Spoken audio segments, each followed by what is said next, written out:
Good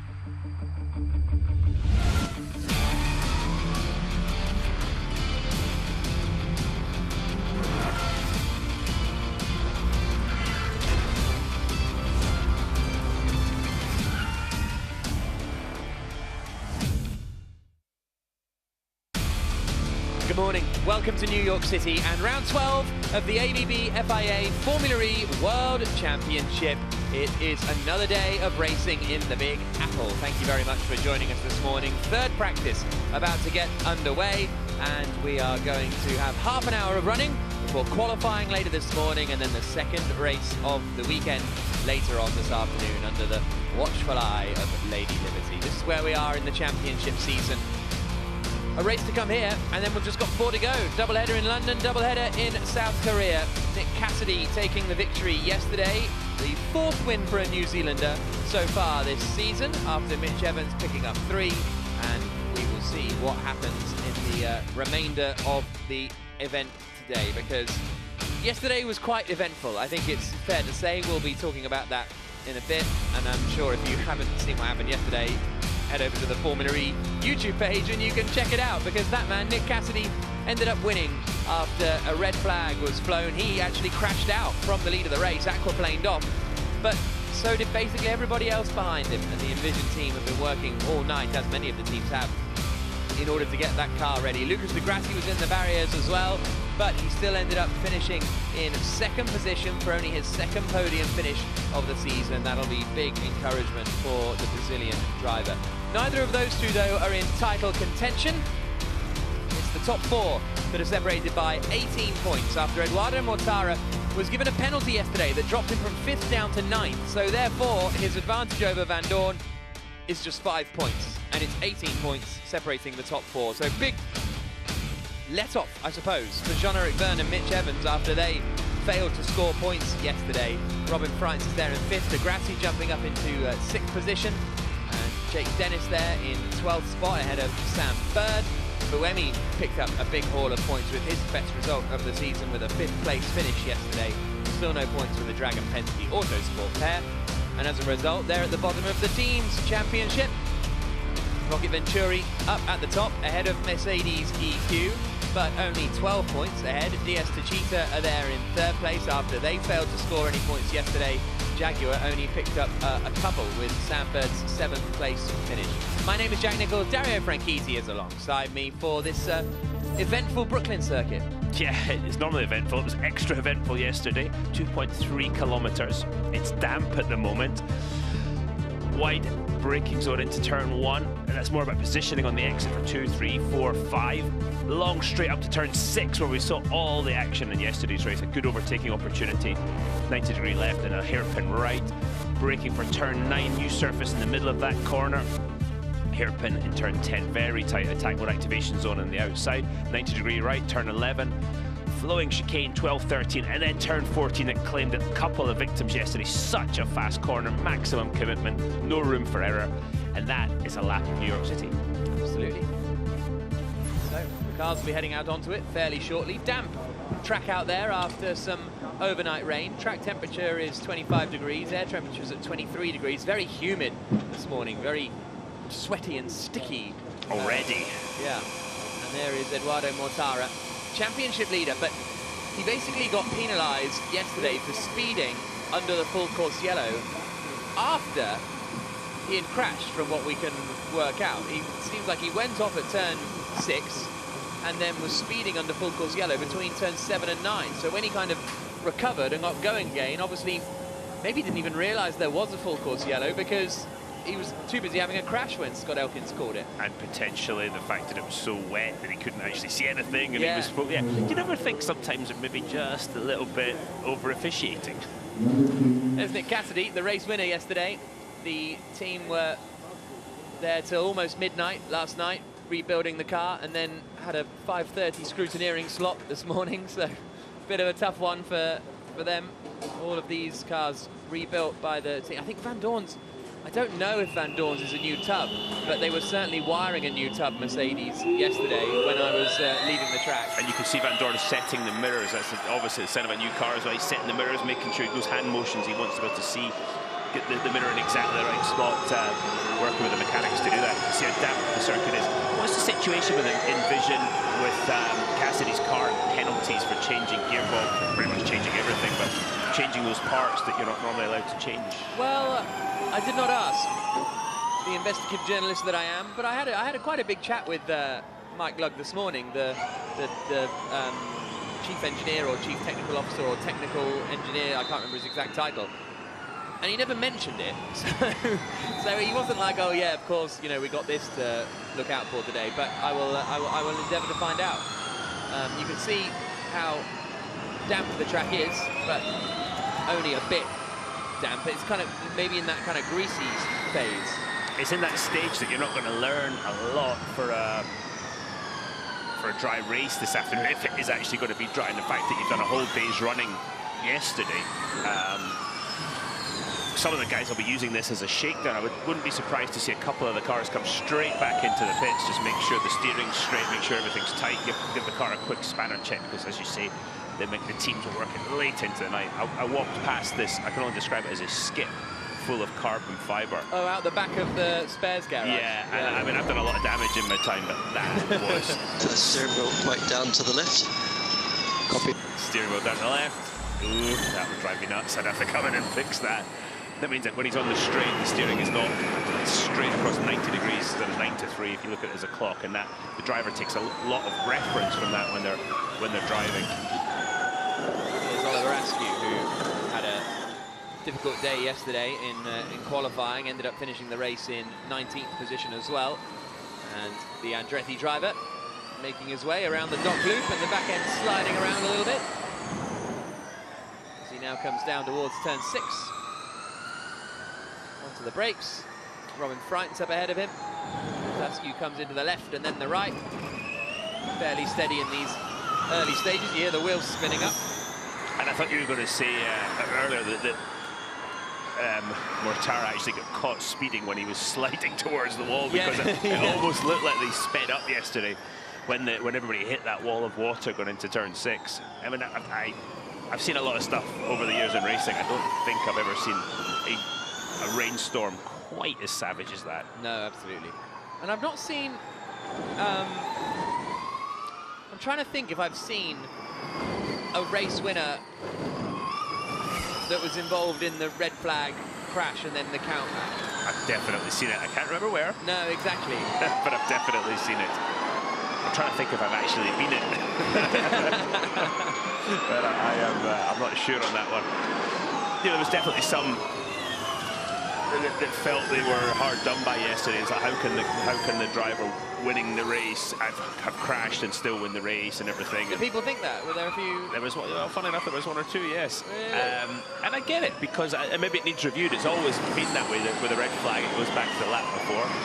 But things have changed now in qualifying. If you cause a red flag, you lose time and all that sort of stuff. So maybe it's time for a rethink of those rules. That if you do cause the red flag, that you can't win the race. And so, but those were the rules yesterday.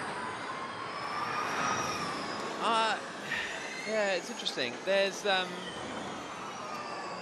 because they used to, you know, in the olden days of red flags, if you red flagged the start of a race, you'd go back to the grid order and do a full restart. Now, as we saw, there was a bit of an argument or debate about it in Bern when we raced there a few years ago in Formula E. There was also a bit of a discussion about it at the British Grand Prix a couple of weeks ago, where you can now restart the race from the last place on the track in which it was possible to sort of take an order.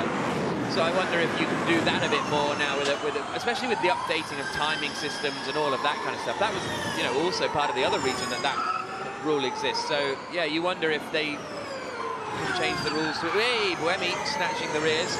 But you know, an agreed time, the last time the order was known, or whatever. Yeah, IndyCar uses timelines in the event of a yellow flag or a red flag, as they did in the Indianapolis 500. But then, as it gets closer towards the end, they use timelines and cameras to figure out at the predetermined previous timeline what the order was.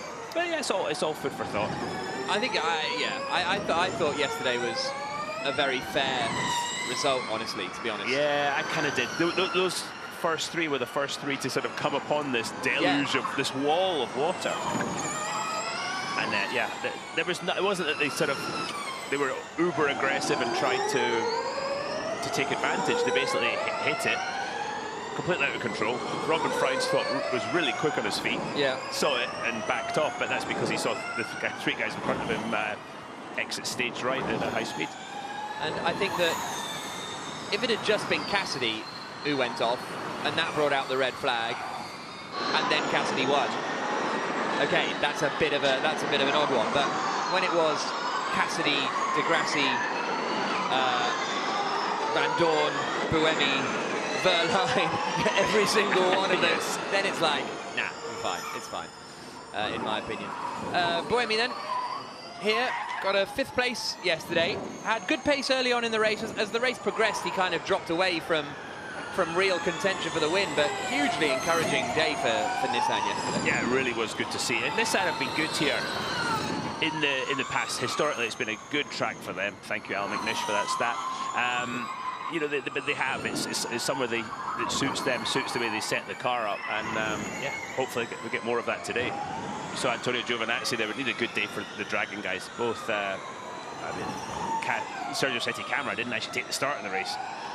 Yeah, I was thinking about the as we see De Vries coming through the first sector, and is done the fastest first sector by a quarter of a second or so. Lap times are about 2-3 seconds off the pace at the moment because of the slippery conditions. But if I were Dragon, you know, you think, oh, all that hard work for the mechanics, not even to stake the start. They'd have probably taken that rather than working till midnight in the end. Like maybe working during qualifying in the race was the best option for them. Yeah, well, they actually started the car. Really? Right before the race, the mechanics done a great job, got it all ready, started it, went through the sequence, running everything up, went off, went to do it again before the start, and the diff exploded. Oh, pretty much. So some damage earlier, but yeah, the time's 12:05 right now. We're starting to get, as you say, 3 seconds, but more 3 seconds off pole position. So the camera to the top. Dennis now to the top, actually, after all of that. A 1 minute 12.293 for Dennis. Here's Stoffel Van Dorn coming through.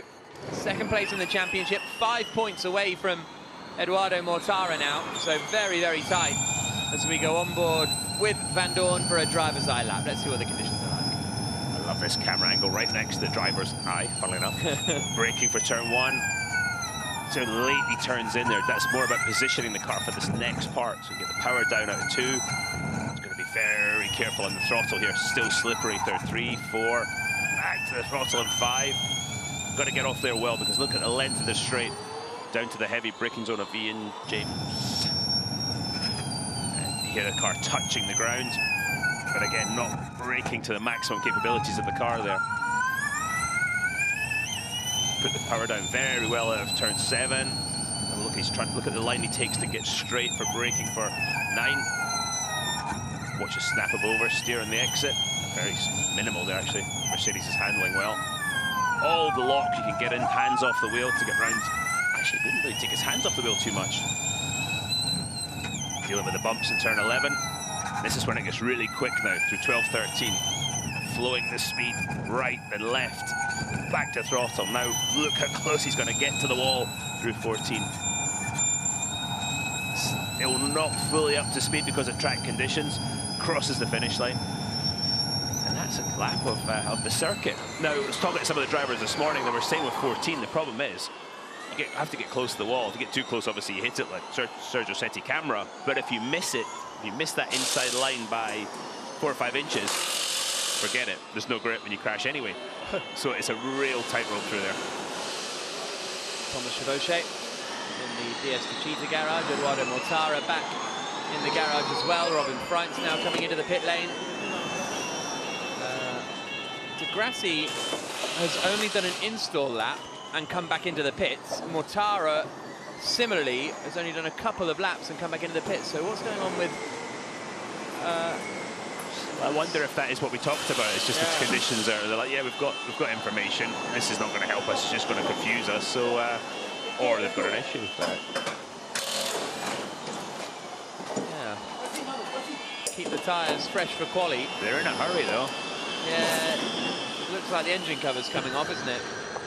So it doesn't look like it's just chilled. Engine cover or a battery cover in a Formula E car? Powertrain cover, I suppose. Very Technically, look, we're getting into semantics. I think an engine, you can call it an engine, right? It's just an electric engine. You can call it Steve if you want. But an engine is just a term for something that powers something. So it's absolutely fine to call it an electric engine, but I'm not going to. But there we go. That's my defense. Dan Ticktum in the Neo. Yesterday kind of felt like a day that maybe Neo would be able to end up getting some points or something, but it wasn't to be in the end for Turvey and Ticktum. Turvey finishing 15th, Ticktum finishing 17th. Okay, Dan, so we'll do the tyre change, and then we'll do out prep, push, cool, push, if you need the cool. Out prep, push, cool, push is the plan for Ticktum once he comes in. Or well, once he goes back out after he's come in. And Sims looks like he's turned it up to full power. Sorry? Sims looks like he's turned it up to full power. Yeah, interesting. Yeah. Mahindra, less than 19 minutes to go. Into the bits comes Ticktum. A lot of these teams, they will be making big setup changes from yesterday. They won't be happy with the performance of the car. Even the ones that were, they'll be trying to move on. But again, in these track conditions, very difficult to learn as much as you need to. So are they putting it back on or taking it off? Oh, they're coming off, aren't they? Yeah. Yes, it's coming off. So that whole of the back of the car is coming off, which is not good news for the championship leader, Eduardo Mortara. And it looked, there was a lot of haste there.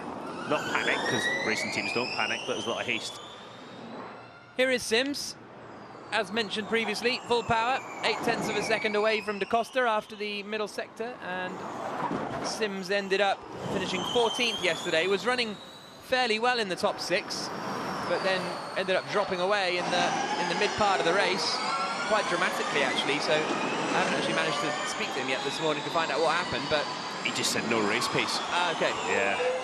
It's, yesterday sounded quite sort of down about the whole thing. I saw him this morning at the hotel, and he was a bit more chirpy, ready to attack the day again. Da Costa quickest at the moment. De Grassi has just left the pit lane, so De Grassi is out on circuit, which is positive news for Venturi, even though things aren't looking good with Mortara's car. Which is interesting, because of course Mortara's car, there is De Grassi now coming around the final corner. Mortara not damaged yesterday. Well, the front wing, but that was kind of it. That was minor in yesterday's. Yeah, exactly. But the standards of yesterday, wasn't it? You see the front brakes glowing.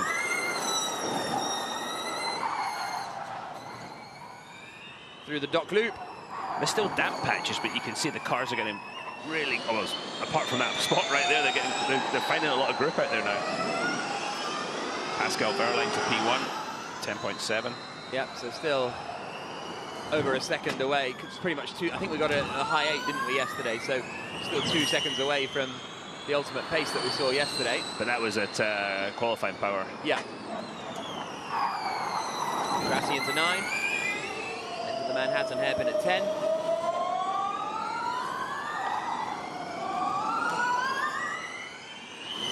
I wonder if any of the drivers are nursing sort of injuries or a bit of soreness this morning from the shunt yesterday. De Grassi said it was one of the biggest hits he's had in his career when we interviewed him afterwards. Sometimes known for a bit of hyperbole on occasion, Lucas De Grassi, but he said he was bruised all over.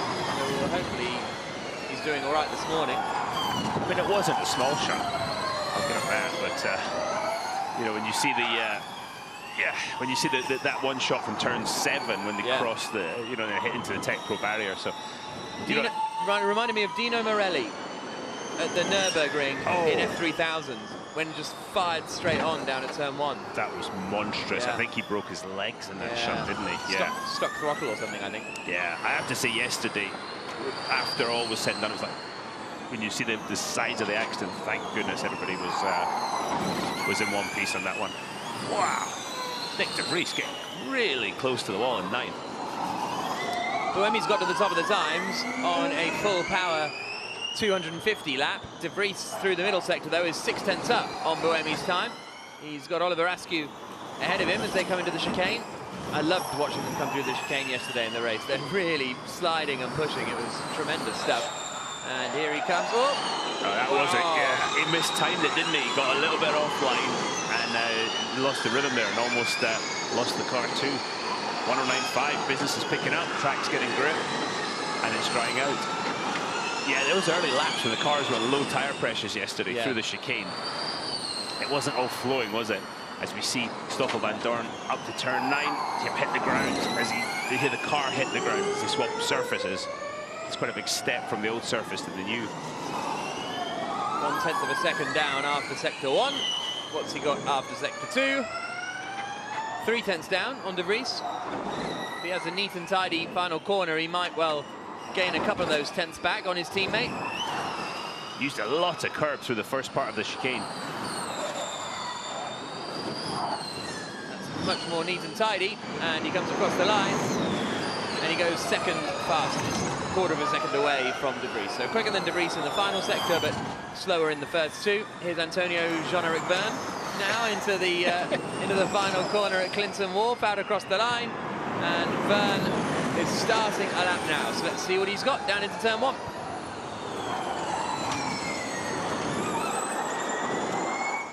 Through the dock loop. See Oliver Rowland behind him in the Mahindra. Looks like he's got a lot of oversteer. The front of the car just sliding away as Verne weaves his way through traffic. This is where he got spun around yesterday at turn 6 for Verne. Yeah, lap 1. Yeah. That was as big a traffic jam as I've seen in Formula E. It was just, there was people stopping at the front trying to avoid an accident, and the cars just kept piling in behind and pushing them. More traffic for Verne. I'm not sure it's held him up, but it takes your sight line away from what you're trying to look at, the braking points, the apexes, and you kind of feather the throttle thinking, have they seen me? Are they going to lift? You've really got to have confidence in the cars that you're passing. 500ths away from De Vries after sector 1, 1,000th away after sector 2. This was where De Vries lost a bit of time at the final corner, and as a result, Jean-Eric Verne goes quickest, a 1 minute 9.294, over a quarter of a second quicker than Nick De Vries and Stoffel van Dorn. Mortara goes into 13th, so Mortara's on track then. They've got that Venturi out pretty quickly. Yeah, that was a massive final sector from Jean-Eric Verne. There is the Techeetah garage. Da Costa he's just on a cool down lap, or a slow lap, and he's not on full power just yet. Here he is. He's being followed by Sergio Sede Camera, who was so disappointed after qualifying yesterday because he really thought that he had a good chance of qualifying well, and he is quicker than Verne in sector 1. Van Dorn's on a push lap 2, 11.5 minutes to go. I had a chat with Seti Camera last night, and he was looking really despondent, and I said, just don't change. You know, it's wonderful to watch this guy driving a racing car. I wouldn't want to pay his damage bill at times, but he is so exciting, and he wrings the neck of the car and gets more out of the car than at times it has any business doing. It's so spectacular. A big fan of his. And he's still up, 0.03 of a second. And to the top. By 0.06 of a second. This is the point, though. He's been quick in practice. He's got to convert today when the pressure's on. He actually said he was being cautious yesterday, and that's what caught him out. He actually thought, I'll just lift a little bit here. Of course, when he lifted, it turned harder, and that's why he caught the inside wall. If he'd have just done what he normally did, he said he'd have been fine. Tictum goes 5th fastest, half a second away from Sede Camera. Jake Dennis has done the fastest sector 1 for the Avalanche Andretti team, who had a very nice little party yesterday evening in Brooklyn, a couple of blocks away from the track. Right up to the wall. Yeah, so Jake this morning said the car's fast. On one lap, the car's fast, just haven't put it together. So he feels that today they've got the pace to do that, to start up front. He didn't say anything about race pace, so I'm not quite sure he's as confident about the pace over a race, the efficiency of the whole thing.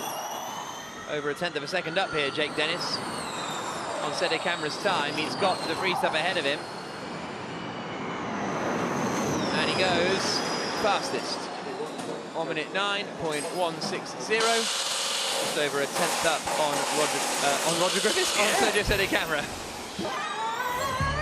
Here's a look at the Mercedes of De Vries. That's a weird one, going through attack mode.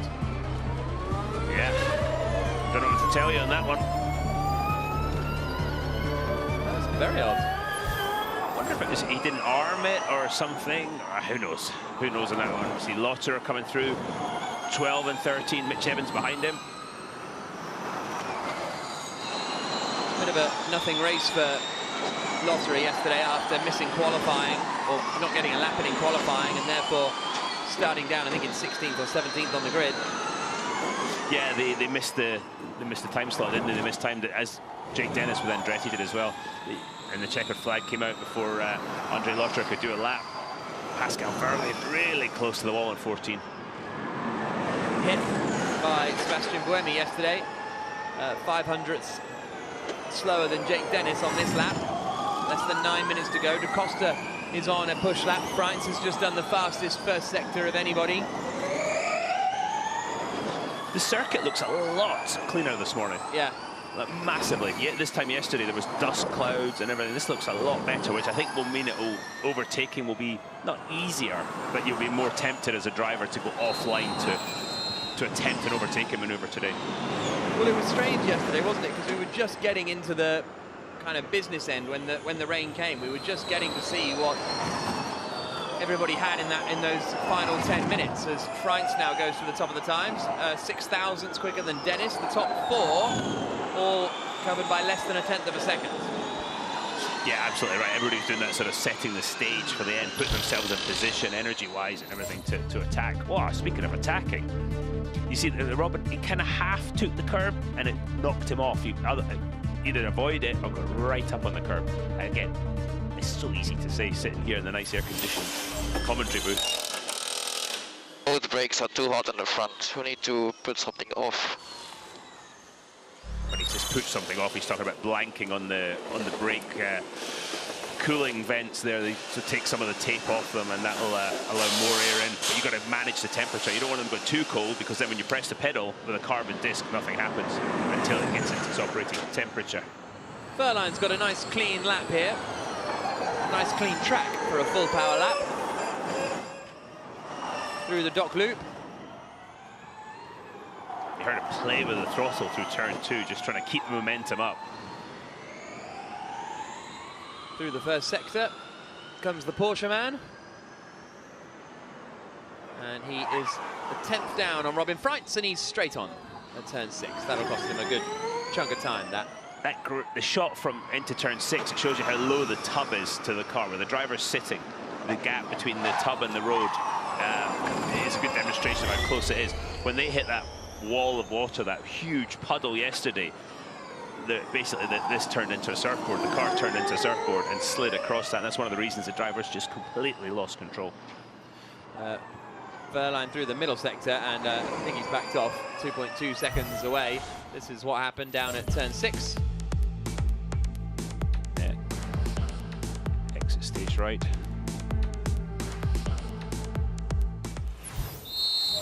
De Vries in the pit lane. Freitz quickest at the moment. Dennis, Verlaine, Da Costa and Sede Camera. The rest of the top 5 as De Vries makes his way out. There is Mortara. Currently 13th quickest. Hasn't done a full power lap yet from what I can see. As he comes across the line to do another lap at 220 kilowatts. Into turn 1. Yeah, it doesn't look like he's pushing. No heat through the front brakes. Yeah, the tyres aren't in yet. You watch when he turned, the front of the car just slid. So he's doing a preparation lap, expecting in about a minute and 15 seconds time to get on with it. You see the track, great illustration of how the track is drying up. Almost completely dry in most spots now. Online, still wet off. Oh, big lock up for Mitch Evans. Kind of got it into the apex. Yeah, but 20 miles an hour slower. Well, yeah. And at the wrong angle than he should have been. Askew goes up to 10th quickest.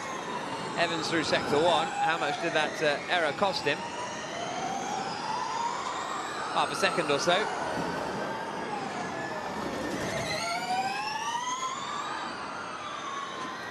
Roland goes 14th quickest for Mahindra. Evans now coming into turn 9.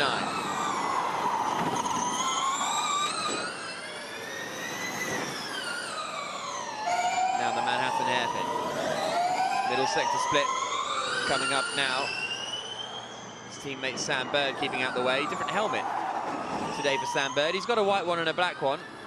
And I'm pretty sure he was wearing the black one yesterday. Yeah, I think he was. But it's probably wet from yesterday. Yeah. A great middle split from Mitch Evans in the Jaguar. Quickest of anybody. Comes across the line and jumps up to 8th quickest. Only 2/10 slower than Robin Freitz, which, considering he lost half a second in the first sector, is pretty impressive stuff from Evans. He and Vern needing quite a big day this afternoon. Here's Jake Dennis. It's a wild lap from Dennis. He had to get off the throttle exiting turn 13 because he was going to hit the wall, otherwise goes P1 anyway. I think the track is, obviously track conditions improving, drying up. Lotterer is over a 10th up after the middle sector here in the Porsche. 3 minutes and 35 seconds to go to the end of the session. It's going to be pretty busy, I think. It's a 1 minute 9.1 for Lotterer. Lost quite a bit of time. 3/10 slower than Dennis in the final sector. Here's Sam Bird at full power now.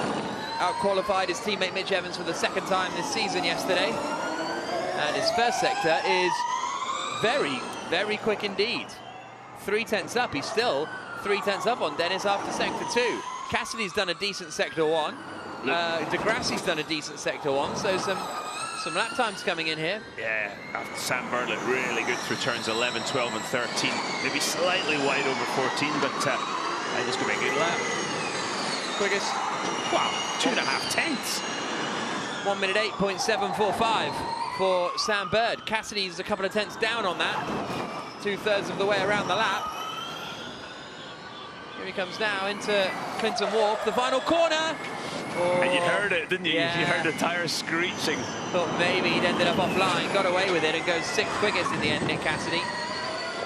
Half a second away, that's not going to get it done. You've got to put the lap together. It's one of the things you hear all the time from the drivers. Car seems okay, got to put a lap together. See Oliver Rowland, the man that really can put a lap together.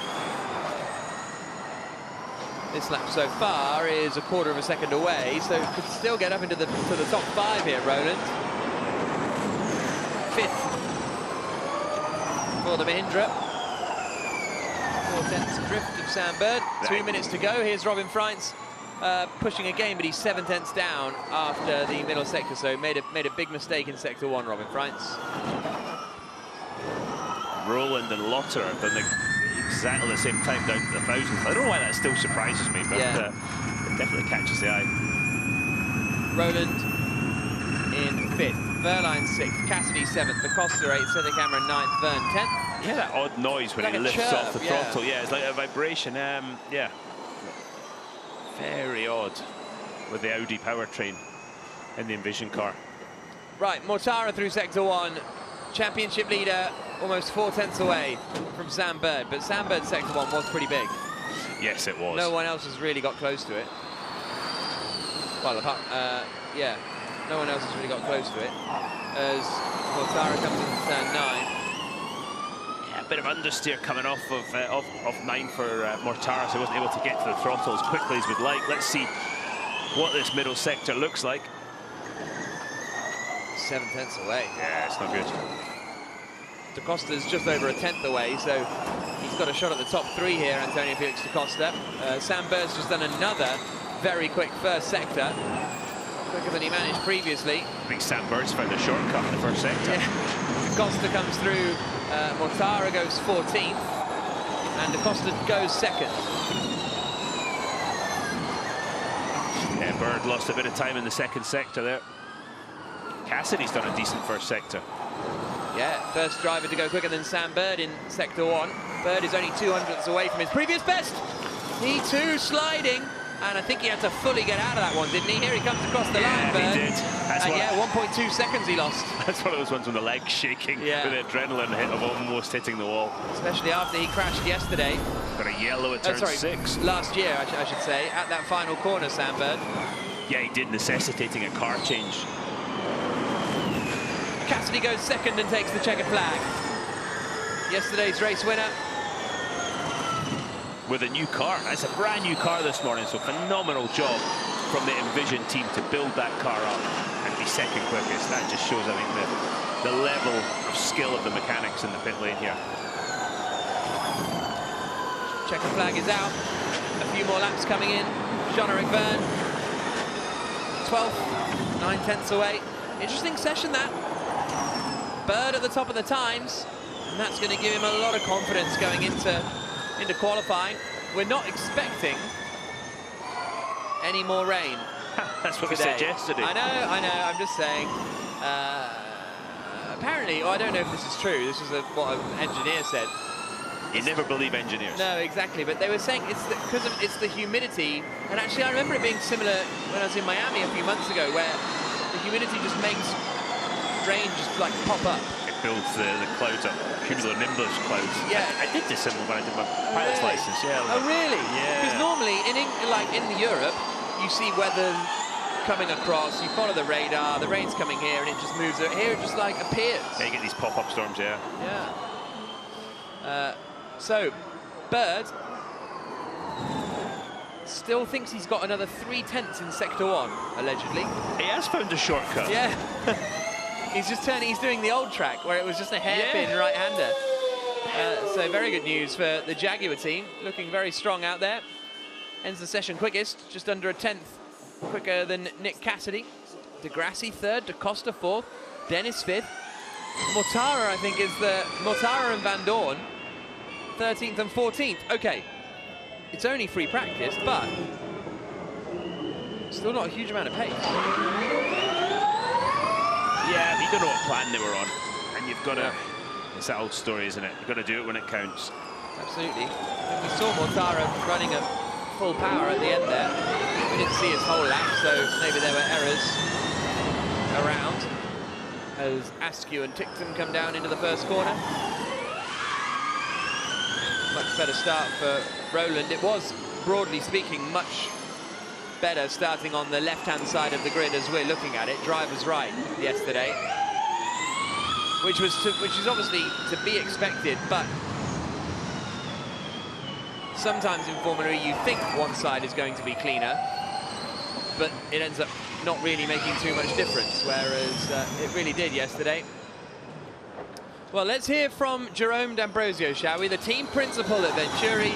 He is with Darren Adetotier. Jerome D'Ambrosio, a brilliant effort for the team to fix Lucas's car overnight. I mean, lots of coffees floating around the garage this morning.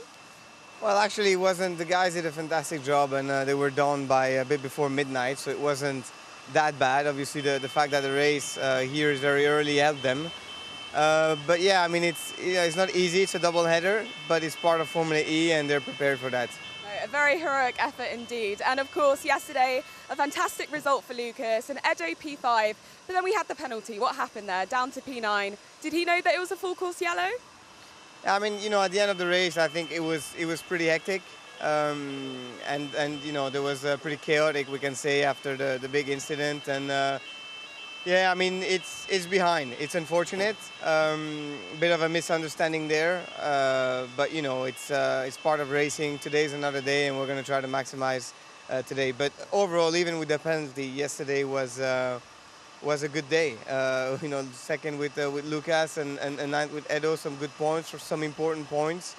And that's Formula E. When you don't have a perfect day on Edo's side, still scoring 3 points is important. And Lucas is really picking it up. You know, I think he's joined the team this year, and the competition is so close that, you know, every weekend you find a little something, you get more at one with the car, and you can see him, you know, really being competitive as well, and that's really nice to see. Incredible, thank you very much. Interesting chat there with Jerome D'Ambrosio to say, oh, they finished before midnight, so it wasn't too bad. I'm sure the mechanics are like, yeah. Yeah, thanks, right. boss. Yeah, exactly. Sam Bird back in the garage. So here's a look at the results after free practice. It is Sam Bird, quickest. A 1:08.745, just under a 10th quicker than Nick Cassidy. Lucas de Grassi 3rd, Da Costa and Dennis, the rest of the top 5. Lotterer there in 8th place. Robin Price in 7th, where he started the race yesterday. Sergio said the camera in 11th spot for the Dragon Penske Autosport team.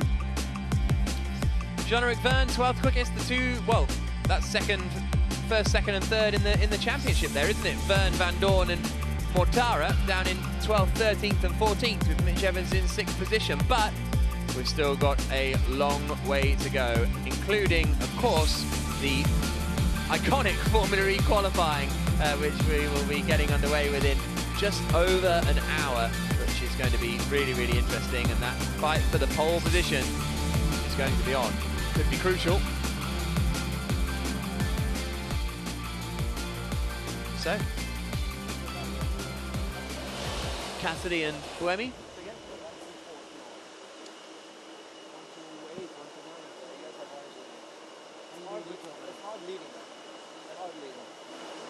Can't quite work out. He said it's hard leading. That is better than being last, Nick. Come on. Yeah. He did a great job leading the race yesterday. Absolutely drove a cracker with a lot of pressure on him. Such a quirky boy. I do like him. He's a good lad. And I said, Envision were pretty confident they had that race won yesterday anyway. I think they did. Yeah. You can get involved as well. Stoffel Van Dorn maybe will get fan boost today. He's 21% out in the lead.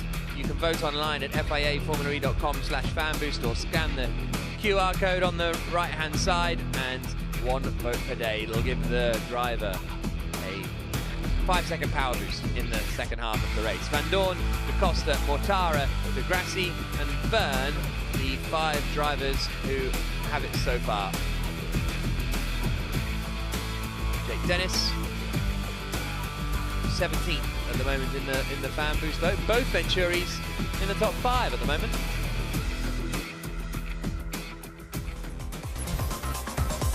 Well, here's a look back at free practice 3 on a very pleasant morning here in New York City once the rain had stopped. Damp circuit, lap time started about 3 seconds or so off the pace. Nick Cassidy, yesterday's race winner, with his car rebuilt, back out on circuit. Sebastian Buemi had a big snatch on the brakes coming into turn 1. Sergio City Camera will be hoping to compete in the race today. Mitch Evans in the Jaguar, the 4th place man in the championship, failed to score yesterday. So did Diaz de Cheetah. Neither driver picking up points, but Lucas de Grassi managed to end the race in 2nd and finish the session in 3rd. Nick de Vries had a big slide coming out of the final corner, managed to keep it all together and came across the line. Ended the session down in 15th place. De Vries didn't actually improve after that lap. Jean-Eric Verne also quite a long way down the order in 12th position. More curb attacks into turn 6. Pascal Wehrlein went straight on at turn 6. Everybody went back out for one final run. Mitch Evans managed to go 6th quickest despite this huge lockup down into the first corner, but it was Sam Bird, his teammate, who ended up quickest. Oh, quite a big hit there for Nick de Vries, but it was Sam Bird who ended fastest. And he's straight into the debrief. Sam Bird looking for another points haul after scoring points in 4 of the last 5 races. And we'll see what he has in qualifying. We will be getting underway in just over an hour's time. An hour and 5 minutes qualifying will begin for round 12 of the ABB FIA Formula E World Championship. Eduardo Mortara, still the championship leader, 5 points clear of Stoffel Van Dorn. Nick Cassidy won yesterday and took pole.